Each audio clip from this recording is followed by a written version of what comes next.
Okay, we're live. Did I go live too early? Oops. Just kidding. Apparently I forgot how to do this. That's okay. That's all right. Did you tell people we were doing this today? I put it up I on didn't. a Facebook post. Okay. Anyway, we can write to people afterwards and let them know. It'll be up. It'll be up.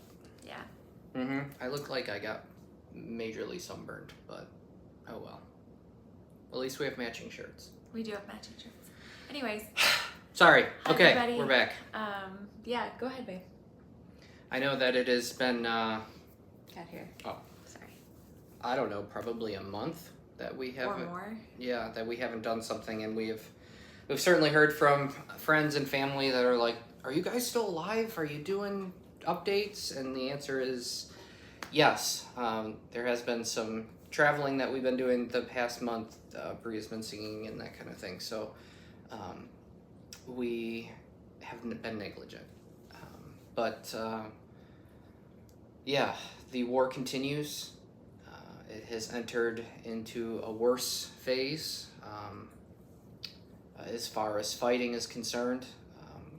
There are still lots and lots of people in the country that are under threat, and so it's a really tough situation. We're thankful that many people have made it to areas of safety. Do you want to just talk about our pastors? Yeah. What we hear from them? So I actually received a message from Alexi. I think that's okay to use his name now. And he is based out of a city in central Ukraine now. But he is actually just in the outskirts of Zaporizhia. And he was staying in a hostel last night. He left his family and he's taking supplies. He took supplies to Zaporizhia, where he distributed them, and then there's even people that he's distributing goods to that are going to the outskirts of Donetsk, into some really dangerous places that are being actively bombed at the moment. But he's got friends that are there, and so money that we're able to support, we send over.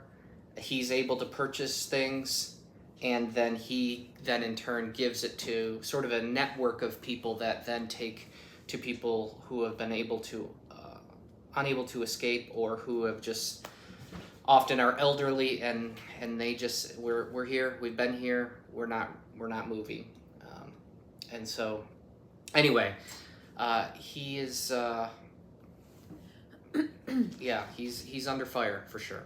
So but he's alive, his family's safe, but he leaves them pretty much every day to go and procure goods and send stuff out to the east. So yeah. Yeah, our so other that's pastors, Alexi. I think we're okay to use their names now. Yeah. They're out of Russian-occupied territory, so they're safe, if you will.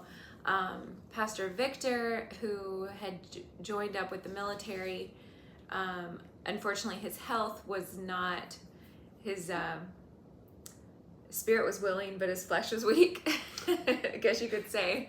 Poor guy.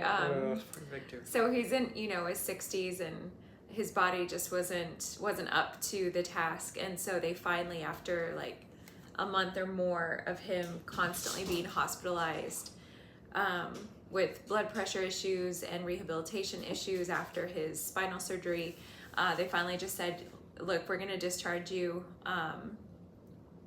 But apparently the discharge process is very long, and while he's in process of being discharged, he's still serving. So he's not on the front lines, but he is in the battle, if you will.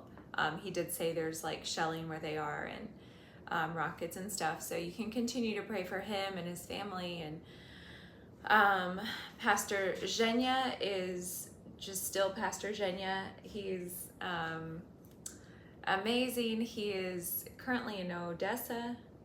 He moves around a lot, but yeah, we think he's in Odessa. He's pretty much, he and his family, I think, have chosen to base themselves out of Odessa because that allows them to be in safer territory, but close enough to the danger zones where they can reach people and help people. So he's going around visiting the soldiers, the ones that he can. Obviously, he can't go to the ground zero of the fighting, but he can go kind of like we have for the last 8 years. He can go as close as possible, and to the soldiers who have maybe been moved off the front for a rest or a respite, he can go and minister to them. So he's been doing that, ministering to civilian populations, buying food.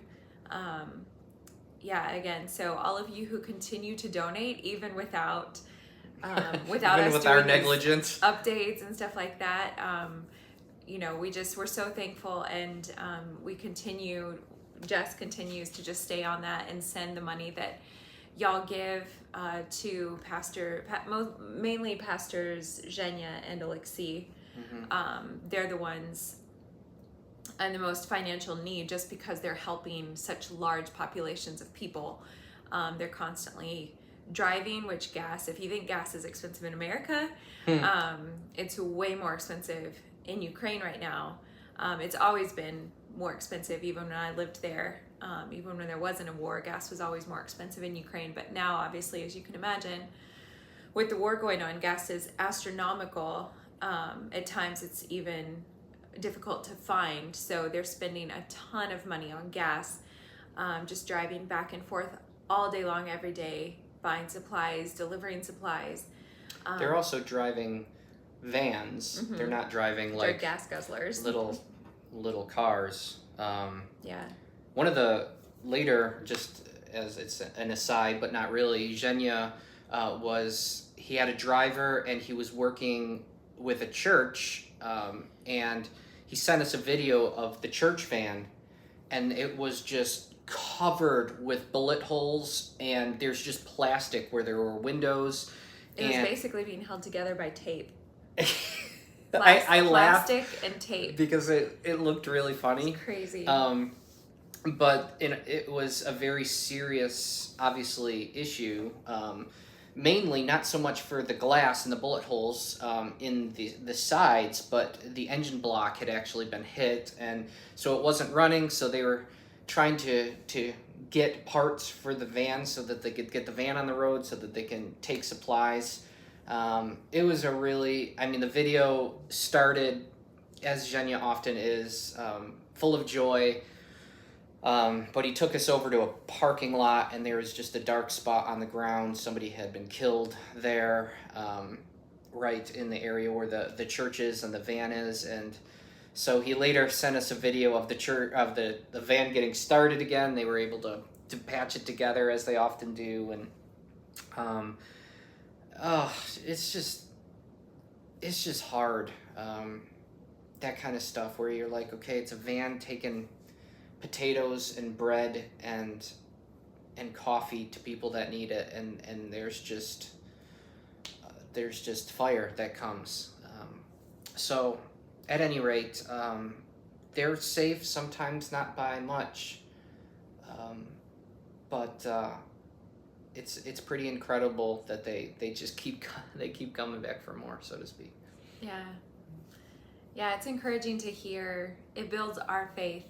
And we need to do better at sharing their stories with y'all, because it builds our faith. So I'm sure it would build your faith as well, just to hear, these brothers in Christ and living in the most unimaginable circumstances, but how they see God moving in the midst of the pain, and in the midst of the bloodshed, and in the midst of, the sorrow and the despair.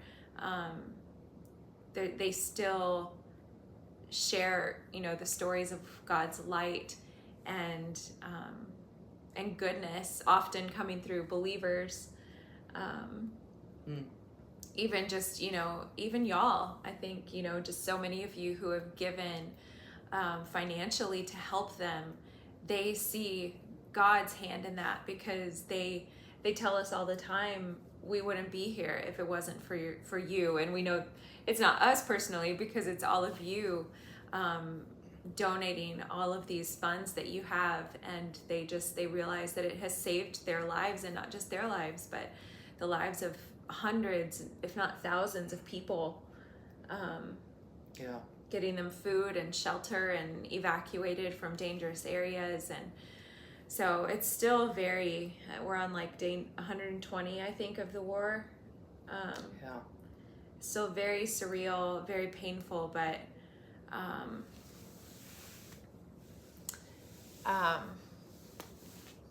я просто прочитала те, що ви написали, але не встигла, ну, весь прочитати, але дякую вам.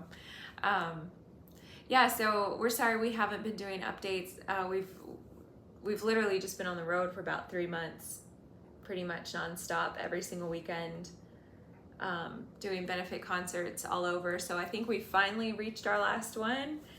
Yeah, we're willing to do more. We love Yeah. it. We love doing the benefit stuff, whatever we can do to help. Yeah, it's just people who've been inviting us, so we just go where we've been invited. So we have a couple more local things coming up. Mm-hmm. Yeah. Sorry. No, go ahead. I was just gonna say we need to be intentional about these. These are really, really important. I would share with y'all. There's a couple of, one YouTube channel I can share with you in particular. You probably have a couple more that you've been watching, but there's one YouTube channel called Operator Starsky.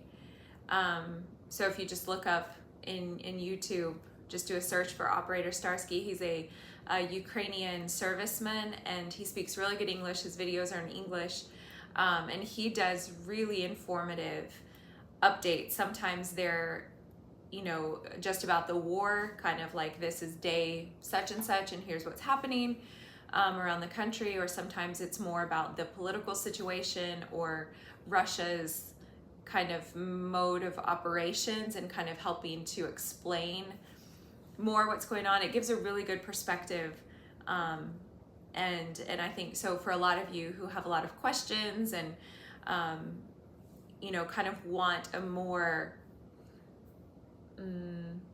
informed view of what's going on rather than just mass media, American mass media or whatever. Highly recommend his channel. Operator Starsky. Operator Starsky. He's also very funny. He's got a great sense of humor. There is some crude humor in there as well. Yeah. To warn you, but I mean, he's Yeah. But it's good. It's very informative. So those of you who want to know more about what's going on, definitely look him up. Yeah, we can tell you probably more at a future date as we're exploring more of them. Yeah, and this is like a reopening. Yeah. And there's lots to share. We don't want to make the videos too long, as we always say and end up doing anyway. Yeah. But hopefully we'll be able to do these once a week. And if there's something to share, then we'll definitely do it more quickly as well. So. Yeah. Any other thoughts? Just thanks for continuing to give, continuing to pray, continuing just to remember our people and the Ukrainian people in general who, it might not be a trending topic so much in the news or in society right now, but it's still very much real for everyone in Ukraine, all of the Ukrainians who are now refugees, millions around the world who have lost their homes and their lives have been completely turned upside down. So just the fact that you remember them, when I speak to Ukrainians personally, that just means so much to them that people haven't forgotten them. So yeah, continue to pray. If you want to give, contact Jess or I, and we can give you a couple options for how you can give. The money that you give through us goes 100% to our pastor friends on the ground in Ukraine. So, but we can also give you some other options as well. Yeah, I think that's it. Yeah, thanks guys. We'll talk again soon. Yeah, All right. bye.